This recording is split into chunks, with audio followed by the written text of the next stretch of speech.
ভারতের হিমাচল প্রদেশের বিলাসপুর জেলায় ভয়াবহ ভূমিধসে বাস চাপা পড়ে অন্তত ১৫ জন নিহত হয়েছেন। মঙ্গলবার সন্ধ্যা পৌনে ৭টার দিকে ভিলুঘাট এলাকায় ঘুমারুইন মারোটান রুটে এ দুর্ঘটনা ঘটে। বাসটিতে প্রায় ৩০ জন যাত্রী ছিলেন বলে জানা গেছে। পুলিশ সুপার সন্দীপ ধাওয়াল জানিয়েছেন, ১৫টি মরদেহ উদ্ধার করা হয়েছে। নিখোঁজ রয়েছেন আরও অনেকে। জীবিত কেউ ধ্বংসস্তূপের নিচে রয়েছেন কিনা তা জানতে অভিযান চলছে। টানা বৃষ্টি ও দুর্বল পাহাড়ি ঢাল ভূমিধসের কারণ। উদ্ধার কাজে ব্যস্ত রয়েছে স্থানীয় প্রশাসন, এনডিএফআর ও ফায়ার সার্ভিস।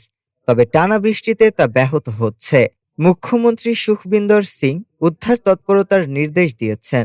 প্রধানমন্ত্রী মোদী নিহতদের পরিবারকে ২ লাখ টাকা ও আহতদেরকে ৫০,০০০ টাকা অনুদান দিয়েছেন। রাষ্ট্রপতি, স্বরাষ্ট্রমন্ত্রী ও রাজনৈতিক নেতারা এতে শোক প্রকাশ করেছেন।